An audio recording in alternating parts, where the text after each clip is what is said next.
I apologize in advance, I've lost my voice recently, but this just kind of came to my mind.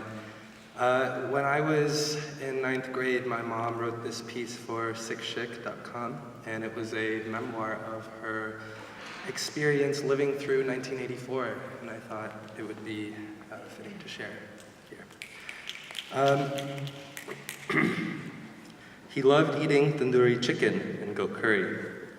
We suspected that his wife didn't care to cook meat in her kitchen, perhaps because they were observing Hindus, so he loved to stop by our home and eat with my dad. As a neighbor, he was always welcome. He was also the Deputy Superintendent of Police, DSP, of our area, and my dad was happy to have a friend in the police. Chicken, whiskey, jokes, laughter, loud ones. I did not particularly care for Dad's meat-eating buddies, but they stayed particularly late, nibbling on food and having me wait on them with hot fulke while I took care of my sister. And my mom and I, for hours, were in the kitchen, waiting and tending to them. I had a special aversion to his friends because I was a self-converted vegetarian. And it made me think, why does Mr. Badoria's big belly always come here to consume our food? Why does my dad never go to his home? On one afternoon on October 31st, 1984, I remember studying on our flat rooftop under the canopy of an old giant tree that stood next to our home. We lived in the city of Indore, a city located in the central part of India, several hundred miles from the capital, New Delhi. My parents had moved here when I was just a month old. I heard my buddy, Sapan, calling and waving for me from the third floor apartment that overlooked our roof.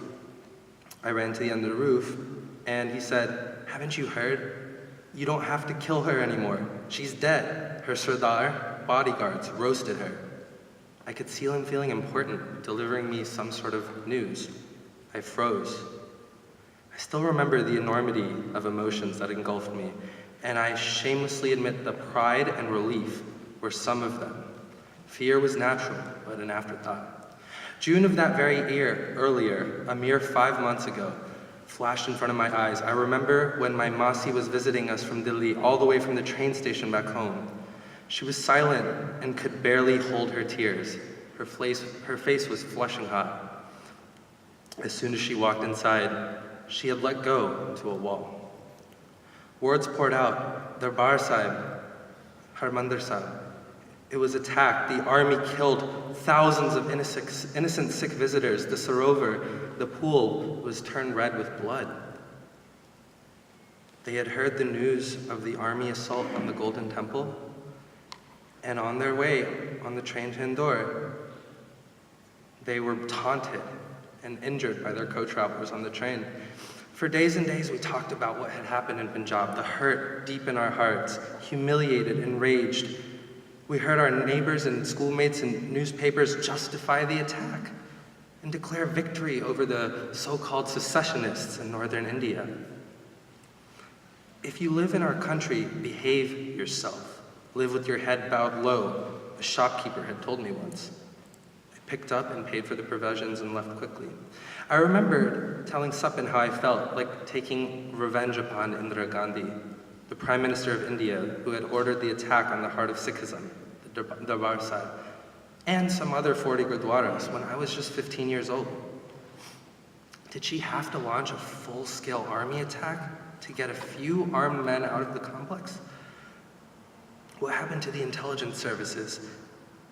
Darbar Sahib has 4 doors. Anyone could walk in. And it was a mere coincidence that she chose the assault on one of the days that was most holy to the Sikhs, commemorating the martyrdom of Guru Arjan, the 5th Guru. I mean, even on a normal day, the visitors numbered in tens, if not hundreds of thousands. But on that day, the most important center of the 5th largest in the world was attacked. And the intention of so-called Operation Blue Star became crystal clear to me, even some 25 years ago. It was meant to create the semblance of national unity by making a national enemy out of a people, to preserve the integrity of India. I don't think my friend understood my rage. His source was newspapers who would generally describe Sikhs as terrorists preparing an armed rebellion against the homeland. They would tout pictures of dead Sikh terrorists on the side of the road. But my cousins from Punjab would tell me how the police would pick up boys and stage fake encounters, kill them, plant weapons on them, make them look like armed terrorists. There was news reports later, but hidden in the back pages, that they found cars abandoned full of turbans, fake beards, hidden in the trunks, and the media didn't dare to draw any conclusions.